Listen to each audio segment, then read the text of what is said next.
Do you tend to overeat at Thanksgiving? I feel like everybody does.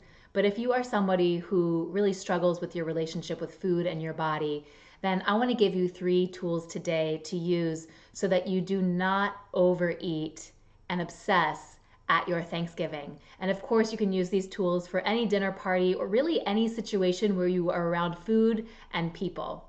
So, hi, I'm Debbie Lichter, founder of Freedom from Food Addiction and Freedom Embodied Academy. And these tools are tools that I've been teaching for almost a decade, helping other women get more freedom around their relationship with food. And they're tools that I've used in my own life and they work. So let's dive right in. So, the first tool I want to share with you is presence, getting present to how you feel in the moment. This is so important, and it actually starts before you even walk in the door to whatever your Thanksgiving feast involves, because you just taking those few moments for yourself to check in, notice what you're feeling. Most of the time, if we're walking into a big event that has to do with food and people and family and friends and lots of things happening, there's typically some kind of anxiety underneath there, or some kind of excitement, or some kind of tension. Something's going on in our space. And so it's really, really important to just check in with that and to take care of yourself around that. Don't stuff it or ignore it or just feel like it's going to go away or it's not important. It's very, very important. And you taking those few moments out for you is going to help you immeasurably get out of the obsession around food when you get to the party. You can also use presence just throughout the day. I recommend that you use it throughout the day to just pause, check in with yourself, notice what you're feeling, and take care of yourself around that stuff. If you need to step away, if it's all feeling like too much, if you're feeling tense, if you're feeling stressed, if you need to go outside and breathe, just focus on what you need to do to take care of you. It's not about the other people. In fact, you focusing on what you need to do to take care of you is how you are able to connect more authentically with other people. So it really is a deep service to them. So that's tool number 1. Tool number 2 is the power of prayer. And the power of prayer actually helps you to do tool number 1. The power of prayer. I'm not going to get into a lot of detail about all the different types of praying that we can do. I know that can be a very personal conversation for a lot of us.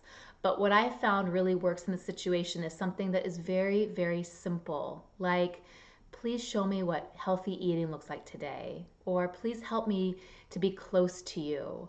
Or please help me to stay connected to my center and connected to my truth.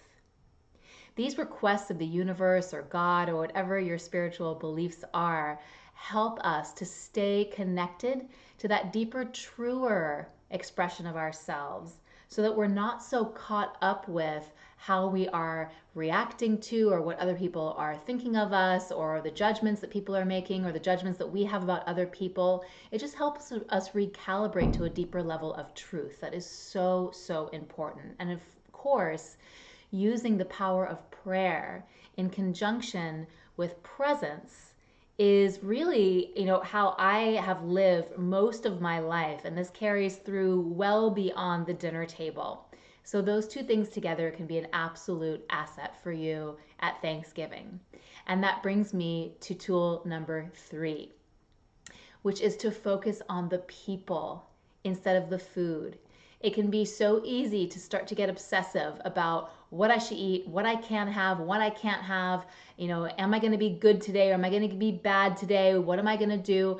And if we can actually unhook from all of that and we can rather connect deeper to really getting present to what the people are saying that we're in a conversation with, really being able to have meaningful interactions, to connect authentically with others, to focus on what's happening with the people instead of focusing on what's happening with the food. It's going to allow us to have more enjoyment of our time there and less stress and anxiety and obsession about food.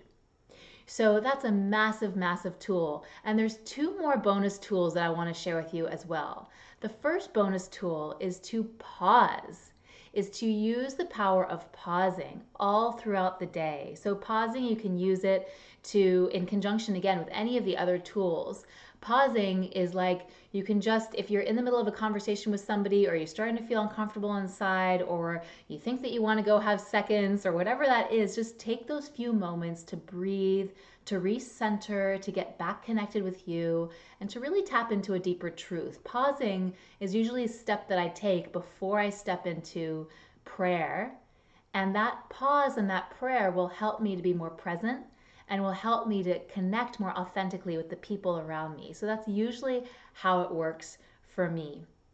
And the last thing that I will share, the last bonus tip that I would have, and of course, this is something that I want you to feel into if this is helpful for you or not. Everybody's a little bit different with this. And that's why when I work with women one-on-one and in my group programs, I really show them how to come back to a place of deep inner trust and feeling that natural trust and intuition around what to have, what works for their bodies, what doesn't work for their bodies, what feels like a congruent, healthy food to bring into their systems.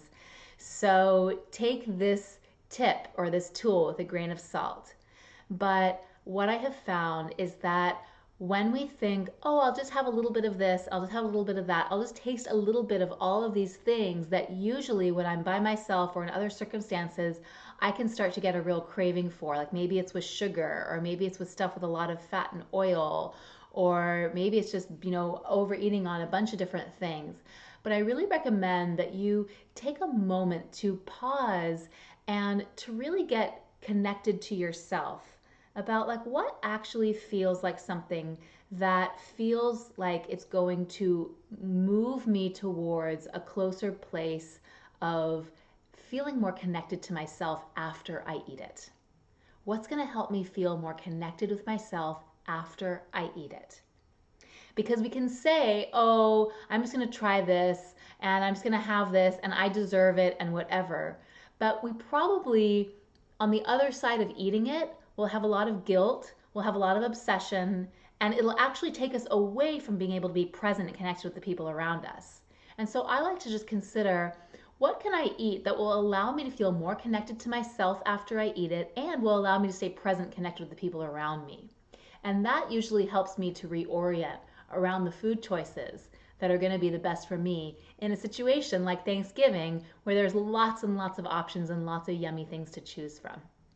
So I hope those tools support you. And if you are someone who knows that next year is really your year for getting free from the food addiction and obsession entirely, then let's talk. I would love to support you with your next steps on how to make that happen. Feel free to book a call with me at freefromfood.today. I will leave that link below. And, this is the thing, is that if you know that you are here to help more people, to really shine your light, to be authentically you, and to put yourself out there so that you can serve the world in a bigger way, then it is so, so important that you get free of the things that are holding you back so that you can be your most congruent, authentic channel as you put yourself out there. And that's where I find getting freedom from any of the addictions or obsessions that are holding us back is so important. And so if that's calling to you, then definitely schedule some time with me on my calendar. It's freefromfood.today. I will leave that link below. You can click right on it and just grab a spot so that we can connect and really make a plan of your next steps of how you're going to get on that path of freedom and beyond. Thanks again for taking this time out and spending it with me. It's an honor to be here with you. Happy Thanksgiving, and I'll connect more with you soon. Bye for now.